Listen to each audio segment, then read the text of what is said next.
Hi everyone, my name is Tamana Chaudhary. Welcome to NEET Adda 24/7. I'm your physics educator for NEET UG. बड़ी खास सी video मैं तुम सबके लिए बना रही हूँ. ज़्यादा टाइम नहीं लूंगी, सिर्फ 10 मिनट का टाइम लेने वाली हूँ. बट आई प्रॉमिस यू, अगर तुम इस वीडियो को बिल्कुल एंड तक देखते हो तो PYQ सॉल्विंग से एसोसिएटेड जितने भी स्ट्रैटेजीज मैं अपने स्टूडेंट्स को देती हूँ, जो मेरी गाइडेंस में NEET 2024 के लिए प्रिपेयर कर रहे हैं, वो सारा का सारा ज्ञान मैं इस वीडियो में तुम लोगों को फ्री ऑफ कॉस्ट देने वाली हूँ. मानो अगर कोई NEET 2024 के लिए प्रिपेयर कर रहा है तो अब सिलेबस को कवर करना क्या गलत हो सकता है? बिल्कुल भी नहीं हो सकता. लेकिन मैं ये बोलूं कि सिलेबस को कवर करने से एसोसिएटेड क्वेश्चंस हो सकते हैं, और अगर उस बच्चे को उस क्वेश्चन के आंसर पता हो तो वो सिलेबस को बिल्कुल एफिशिएंटली कवर करेगा. जैसे सिलेबस कब तक कवर करना चाहिए, सिलेबस करते दौरान क्लास नोट्स कैसे बनाने हैं, क्या क्या क्वेश्चन सॉल्व करने हैं, एनसीईआरटी के साथ कैसे डील करना है, कितने क्वेश्चन सॉल्व करने हैं. तो अगर बच्चे को इन सारे क्वेश्चन का आंसर पता हो तो ऑब्वियस सी बात है वो बच्चा उस बच्चे के कंपेरिजन में ज्यादा एफिशिएंटली सिलेबस को कवर करेगा जिनको इन क्वेश्चन के आंसर नहीं पता है. तो मैं ये जो वीडियो बना रही हूँ इसी पर्सपेक्टिव से बना रही हूँ कि भाई देखो, जब तक तुम PYQs को सॉल्व कर रहे हो you are not doing anything wrong. But what I want to say is the beauty of learning under the guidance of a physics expert, chemistry expert and bio expert, और I should say a NEET expert is you always know how to be more efficient.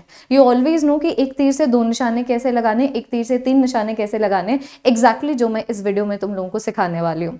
So PYQ से associated 3 mistakes जो मैं चाहूंगी कि तुम लोग avoid करो ताकि PYQ सॉल्व करने के वाया तुम 2-3 चीजों को अचीव कर पाओ और तुम्हारे लिए जो पूरा का पूरा प्रोसेस है ज्यादा स्मूथ हो जाए, ज्यादा एफिशिएंट हो जाए, और जितना टाइम लग रहा है उतने ही टाइम में तुम लोग ज्यादा आउटपुट निकाल पाओ. इस पर्सपेक्टिव से बच्चों ये जो वीडियो है बनाया जा रहा है. अगर तुम इस चैनल के ऊपर नए हो तो इस चैनल को सब्सक्राइब कर सकते हो. इस चैनल के ऊपर जो तुम्हारी टीम GNT है, Garima ma'am for biology, Nitesh sir for chemistry and TCD for physics, हम तीनों मिलके जितना भी टाइम हमारे पास बच जाता है पेड क्लासेस के बाद वो सारा का सारा टाइम इस यूट्यूब चैनल के ऊपर दे देते हैं. चाहे वो स्ट्रैटेजी वीडियोस की हेल्प से हो, शॉर्ट्स की हेल्प से हो, लाइव क्लासेस की हेल्प से हो. हम लोगों ने इस यूट्यूब चैनल के ऊपर पिछले वीक थर्मोडायनामिक्स के पूरे चैप्टर को डिटेलिंग में कंप्लीट किया था क्वेश्चंस के साथ, और इस वीक में KTG के चैप्टर को कंप्लीट करवाने वाली हूँ. एक क्लास हमारी कल होगी वेडनेसडे को 5 बजे, एक क्लास हमारी सैटरडे को होगी 5 बजे, और इन दोनों क्लासेस की हेल्प से हम लोग KTG के पूरे चैप्टर को कंप्लीट करेंगे.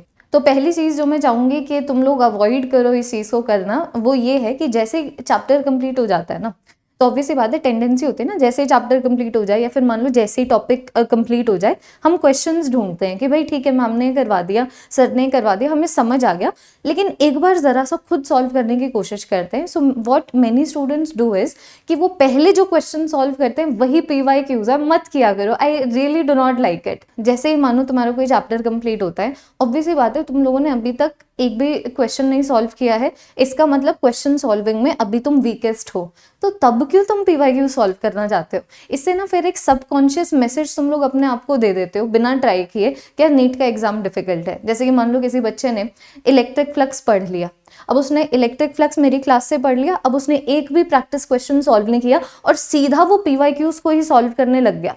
अब ये चाहे मैं नीट 2022 के टॉपर की बात करूं, मैं किसी भी नीट के टॉपर की बात करूं, मैं किसी भी आम नीट एस्पिरेंट की बात करूं, जब वो पहली बार किसी भी टॉपिक के ऊपर या किसी भी चैप्टर के ऊपर अगर क्वेश्चन प्रैक्टिस करेगा, ही और she is going to be the weakest at it. आप टाइम के साथ अच्छे होते हैं, आप प्रैक्टिस के साथ आपको जो टॉपिक्स है उनके एप्लीकेशंस और अच्छे से समझ आते हैं, आपकी टाइम के साथ एफिशिएंसी बढ़ती है, प्रिसीजन बढ़ता है. तो अब इस बच्चे ने तो इलेक्ट्रिक फ्लक्स के ऊपर PYQs लगा ली और इससे सॉल्व नहीं हुए, और अब इस बच्चे को क्या लग रहा है कि यार इतना अच्छे से पढ़ा लेकिन फिर भी मेरे PYQs नहीं सॉल्व हो रहे हैं, कुछ तो मिसिंग है. तो या तो वो एडुकेटर चेंज कर देगा या फिर वो वाला टॉपिक ही छोड़ देगा. तो ताकि तुम्हारा दिमाग तुम्हारे साथ इस तरीके से छोटे छोटे गेम्स ना खेल पाए, मैं तुम लोगों को ये एडवाइस करूंगी कि PYQs कभी भी सॉल्व करो ना तब करना जब तुम्हारे टॉपिक के ऊपर अच्छे से क्वेश्चन प्रैक्टिस हो गई हो. जैसे कि अगर मैं अभी जिस बच्चे की एग्जाम्पल दे रही थी, मानो अगर इसने इलेक्ट्रिक फ्लक्स मुझसे पढ़ लिया, फिर जो मैंने DPP दी थी इलेक्ट्रिक फ्लक्स के ऊपर उसने वो DPP सॉल्व कर ली, अब जाके अगर वो PYQs लगाएगा ना तो उसको लगेगा आ थू ये क्या NTA कैसा पेपर बना रहा है, ये तो कैसा नीच लेवल के क्वेश्चंस नीट के एग्जाम में आ रहे हैं. So that boost the confidence and it should when you are solving such amazing questions during your coverage process. दूसरी गलती हो जाती है बच्चों, सारे के सारे PYQs जो हैं, जैसे कि मानो अभी कोई बच्चा 34 ईयर के PYQs को सॉल्व कर रहा है, ठीक है, तो वो पूरे के पूरे 34 ईयर्स के PYQs को इक्वली प्रायोरिटाइज करेगा कि जो PYQ पिछले साल आया है वो उतना इंपॉर्टेंट है जितना इंपॉर्टेंट वो PYQ है जो पिछले 20 साल पहले आया है. ऐसा नहीं होता है.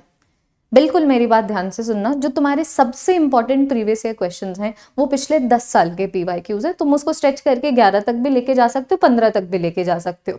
लेकिन मानो अगर मुझे एक जेनरिक नंबर देना हो तो जो पीवाईक्यू सबसे ज्यादा इंपॉर्टेंट है, क्योंकि बच्चों नीट का के जो एग्जाम का पैटर्न है, जो डिफिकल्टी लेवल है, एग्जामिनर जो सेट कर रहा है उस पेपर को, वो टाइम टू टाइम चेंज होता है ना। तो ऐसा तो है नहीं कि 2023 में जो एग्जाम आया उसका डिफिकल्टी लेवल, उसका पैटर्न बिल्कुल एग्जैक्टली सिमिलर है जैसे 2013 में क्वेश्चन पेपर आया था, बिल्कुल भी नहीं है।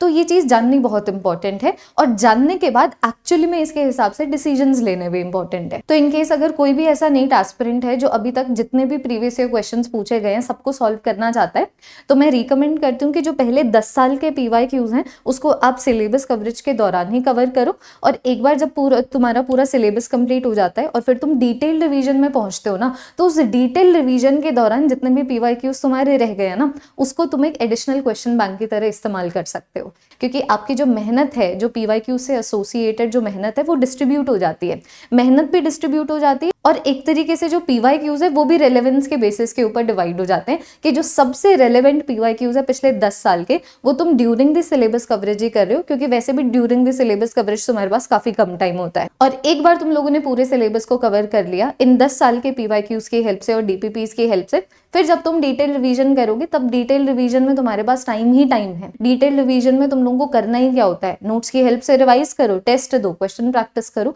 तो फिर बाद में जो तुम्हारे पीवाईक्यूज बच गए हैं वो एक एडिशनल क्वेश्चन बैंक की तरह काम कर सकता है। तीसरी चीज जिसके बारे में मैं बात करना चाहूंगी वो ये है कि जब भी तुम लोग पीवाईक्यूज को सॉल्व करते हो, तो मैंने तुम्हें ऑलरेडी बता दिया, ऑलरेडी मैंने रिकमेंड कर दिया कि एक बार जब तुम एक चैप्टर के ऊपर या फिर एक टॉपिक को कंप्लीट कर लेते हो, फिर उसके ऊपर डीपीपी सॉल्व कर लेते हो, एक बार जब वो तुम्हारा प्रिपेयर हो जाता है तब जाके पीवाईक्यूज करो।